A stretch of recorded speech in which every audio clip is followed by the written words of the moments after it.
Good evening. The Office of the Ombudsman finds former Anti-Communist Task Force spokespersons, retired Lieutenant General Antonio Parlade Jr. and former Undersecretary Lorraine Badoy guilty of committing conduct prejudicial to the best interest of the service for red-tagging activists and organizations.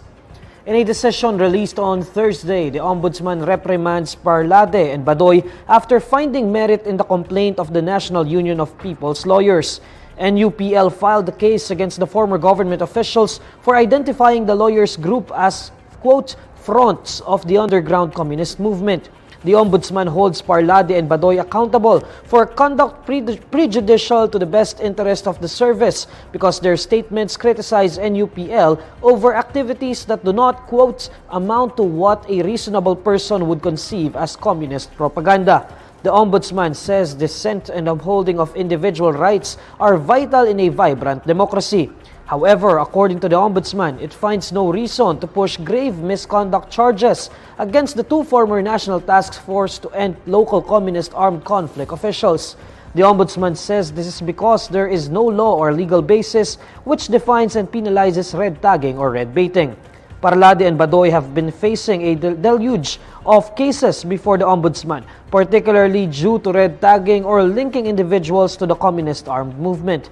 However, the two former officials and other people linked to the NTF-Elcac maintain that they were not red tagging as they claim they are only talking about the truth. Vice President and concurrent Education Secretary Sara Duterte calls for the careful use of artificial intelligence in education because of the uncertainties it presents. Speaking at a 2023 Global Education and Innovation Summit in Seoul, South Korea, Duterte admits having considered using AI to edit her speech for the event. She recalls her conversation with a colleague about the use of AI for her speech, where she observed that AI appeared to evoke fear and shame due to its unknown nature. According to Duterte, the advent of artificial intelligence will certainly create another paradigm shift in education. However, Duterte says educators must give great consideration when using technology, as it may also present many uncertainties. She adds educators must be quick to adapt and respond to how technology changes. The Vice President flew to Seoul on Wednesday upon the invitation of the South Korean government. Science and Technology Secretary Renato Solidum Jr. says the Philippines will be able to handle the country's rice situation if Filipinos consume alternative food.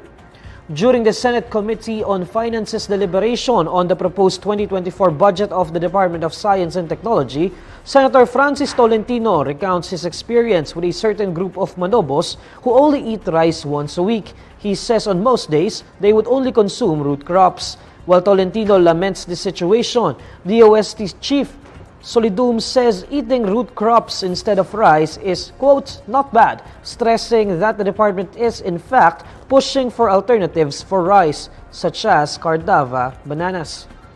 Ganun yung mga nakakalungkot. May mga tao pala, Pilipino, na ang kain lang ng kanin isang beses isang linggo.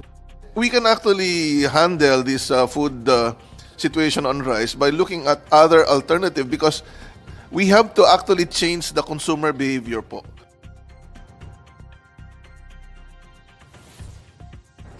A former member of the so-called Soldiers of God and a teenage girl survivor are the latest to testify against an alleged cult based in Sitio Kapihan in Surigao del Norte. Videos released to the media by the office of Senator Risa Ontiveros reveal the testimonies of Maymay and Carl. Both claim they were members of the Socorro Bayanihan Services, Inc. Ontiveros earlier urged the Senate to look into the group accused of sexually abusing children and forcing minors into marriages, among others. In her video, 13-year-old Maymay turns emotional while recounting the time she and her parents escaped the alleged cult because she wanted to go to school. Sa magbantay, lami kasabaan, pero nato kas nagigukod namin sa nagbantay dito nga gitawag nila Agnos. Dito may sa kanang kasagbutan ng agi ng uban na humangkod, di ko kamang mag-asa may ato agi. Matahong na sinugatag akong papa na dyan namin kuhaon. Matawag pamilya to kuha sa akong papa kamang sa amin lahat to. Kanagdas sila sundang. Daghan sila nagukod na mo.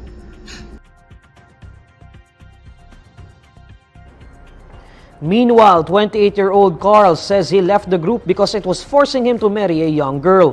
He says he was a member of the Aguila Squad, an armed group led by the reported cult leader, Senor Aguila or J. Renz Kilario. Carl adds that the private army has 107 members, including women and minors as young as 12 years old.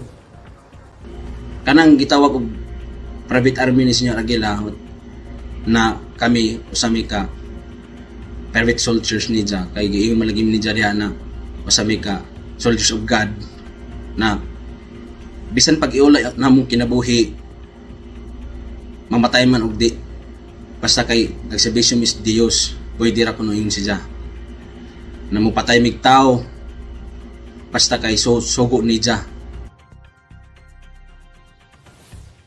Police say the 13-year-old boy shot dead while selling balut in Villases, Pangasinan last week may be a result of mistaken identity. Based on a police report, the victim, Charles Edward Rosete Cerquina, was selling balut at a wake in Barangay Puelay in Villases, Pangasinan on midnight of September 15 when he was shot 3 times. The report says 2 unidentified gunmen on board a motorcycle with an unknown plate number shot the teen. According to Police Major Glenn Dulay of the Villases Municipal Police Station, they already have a lead on the incident.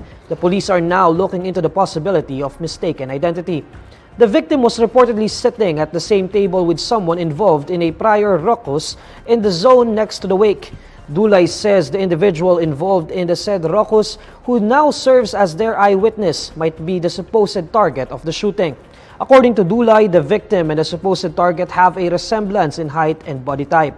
Along with Cerquina, other wounded victims of the shooting were Leonardo Balbin Jr. and Orlando Pascua.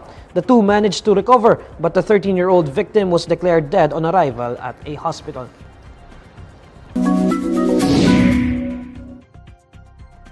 Alamin naman natin ang mainit na balita sa mundo ng showbiz. Narito ang report ni Pauline Del Rosario ng Bandera.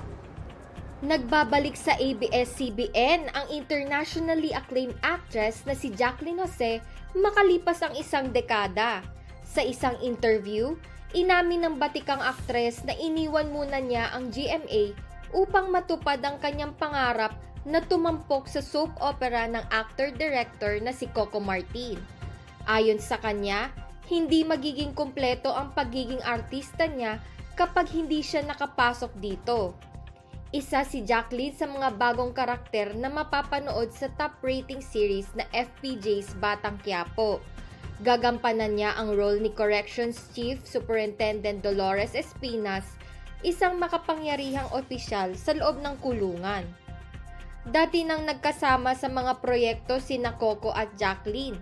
Ilan lamang dyan ang award-winning movie na Masahista, teleseryeng Nagsimula sa Puso, at TV series na Kung Tayo'y Magkakalayo. Sa pagkakatanda ni Jacqueline, ang last teleserye na ginawa niya sa ABS-CBN ay ang Kahit Puso'y Masugatan na umere noon pang 2013. Ito po si Pauline Del Rosario at yan ang Chika Bandera natin for today. Here's the latest roundup of today's top stories. Ombudsman finds former anti-communist task force spokespersons, retired Lieutenant General Antonio Parlade Jr. and Lorraine Badoy guilty of conduct prejudicial to best interest of service. Transportation Secretary Jaime Bautista orders maximum penalty versus NAIA officer accused of stealing and swallowing $300. And a former member of the so-called Soldiers of God and a teenage girl survivor testify against an alleged cult in Surigao del Norte. And these are the stories you need to know today. I'm Neil Mercado. Follow INQUIRER.net on Facebook, X, YouTube, TikTok, Instagram, and Reddit. For more stories, visit INQUIRER.net. Good evening.